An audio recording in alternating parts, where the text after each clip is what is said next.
अब हम पढ़ेंगे वैदिक काल। तो वैदिक काल मतलब होते वेदों की काल। तो वेद सबसे पहले देखते हैं वेद क्या होता था। तो वेद सर्व प्राचीन धर्म ग्रंथ है, सबसे पुराना ये धर्म ग्रंथ है जिसके संकलनकर्ता थे महर्षि कृष्ण द्वैपायन वेद व्यास जी। और जो वेद जो है ये वसुधैव कुटुंबकम, पूरा विश्व हमारा कुटुंब है की भावना का उपदेश देता है। इसकी भाषा संस्कृत है, इनकी भाषा संस्कृत है। और 4 प्रकार की वेदों की बात कही गई है इसमें। पहला वेद होता है ऋग्वेद, दूसरा होता है यजुर्वेद, तीसरा होता है सामवेद, चौथा होता है अथर्ववेद।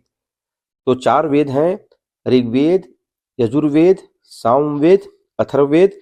और इन चारों वेदों को संहिता कहा जाता है। तो फिर से वैदिक काल में वेद हैं जिसके संकलनकर्ता हैं वेद व्यास जी। वेद हमको वसुधैव कुटुंबकम की भावना का उपदेश देता है। इनकी भाषा संस्कृत है।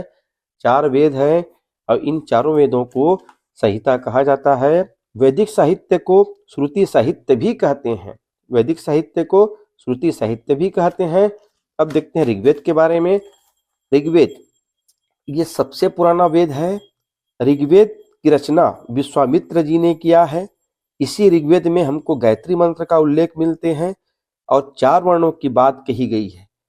ऋग्वेद की रचना विश्वामित्र जी ने की है, इसमें गायत्री मंत्र का उल्लेख है और 4 वर्णों की बात कही गई है। दूसरा है यजुर्वेद। यजुर्वेद में हमको यज्ञ के नियम कानून विधि विधान का उल्लेख है। और यजुर्वेद एक ऐसा वेद है जो गद्य और पद्य दोनों में लिखी गई है। तीसरा है सामवेद। सामवेद इसको इसमें साम का अर्थ होता है गान। इस वेद में मुख्यतः अवसरों पर गाए जाने वाले ऋचाओं मंत्रों का संकलन है। और सामवेद को भारतीय संगीत का जनक भी कहते हैं। सामवेद को भारतीय संगीत का जनक भी कहते हैं। चौथा होता है अथर्ववेद। अथर्ववेद में यह एक ऐसा वेद है जिसमें औषधि का उल्लेख सबसे पहले मिलता है। अथर्ववेद में इसमें औषधि का उल्लेख मिला है। और इस वेद में मनुष्य के विचार और अंधविश्वास, इस वेद में मनुष्य के विचार और अंधविश्वासों का भी विवरण मिलता है। तो इस प्रकार से 4 वेद हो गए, ऋग्वेद, यजुर्वेद, सामवेद, अथर्ववेद। अब देखते हैं वैदिक काल। तो वैदिक काल को 2 भागों में बांटा जाता है। एक तरफ है ऋग्वैदिक काल या इसी को हम पूर्व वैदिक काल कहते हैं, दूसरा पक्ष है इसका उत्तर वैदिक काल। तो वैदिक काल को 2 भागों में बांटा गया है, एक ऋग्वैदिक काल या पूर्व वैदिक काल या दूसरा उत्तर वैदिक काल। अब देखते हैं ऋग्वैदिक काल या पूर्व वैदिक काल के बारे में।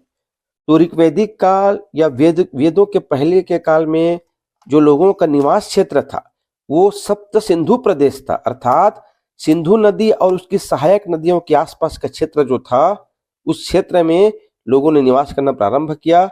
इसका प्रमुख व्यवसाय पूर्व वैदिक काल के लोगों का प्रमुख व्यवसाय था पशुपालन, पशुओं को पालना। और ये जौ की कृषि करते थे।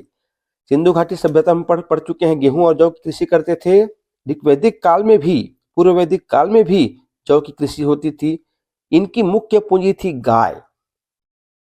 ऋग्वैदिक काल की मुख्य पूंजी थी गाय और इनका उपयोगी पशु था घोड़ा। और इनका जो परिवार था, इनके परिवार में पिता मुखिया होता था। महिलाओं की स्थिति सम्मानजनक थी। इनकी समय में शासन व्यवस्था गणतांत्रिक था, अर्थात राजा का पद वंशानुगत नहीं था। गणतंत्र में राजा वंशानुगत पद नहीं था, इनका गणतांत्रिक था। गणतंत्र था, जनता का शासन था।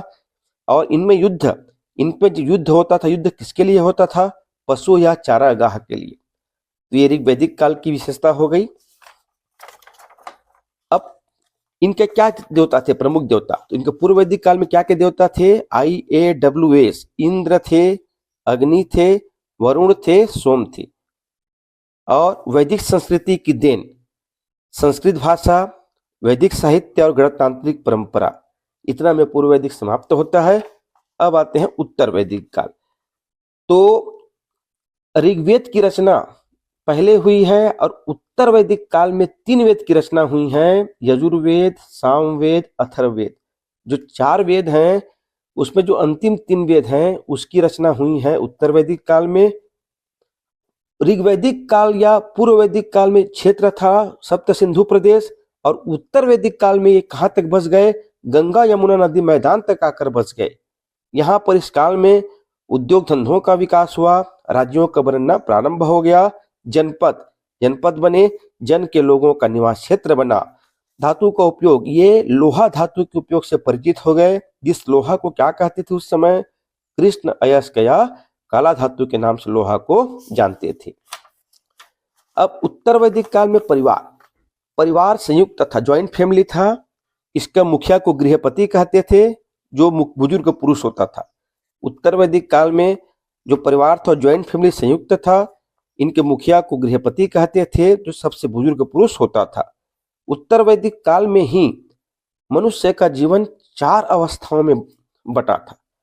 आश्रम व्यवस्था, इस 4 अवस्था को हम आश्रम व्यवस्था कहते हैं। ये उत्तर वैदिक काल की देन है। उत्तर वैदिक काल में मनुष्य का जीवन 4 अवस्थाओं में बटा था। पहला ब्रह्मचर्य आश्रम, दूसरा गृहस्थ आश्रम, तीसरा वानप्रस्थ आश्रम, चौथा संन्यास आश्रम। ब्रह्मचर्य आश्रम क्या होता था, मनुष्य बाल्य अवस्था में शिक्षा लेता था। गृहस्थ आश्रम परिवार चलाना, वानप्रस्थ परिवार से दूर चिंतन मनन, और संन्यास घर परिवार से दूर होकर चिंतन मनन करना।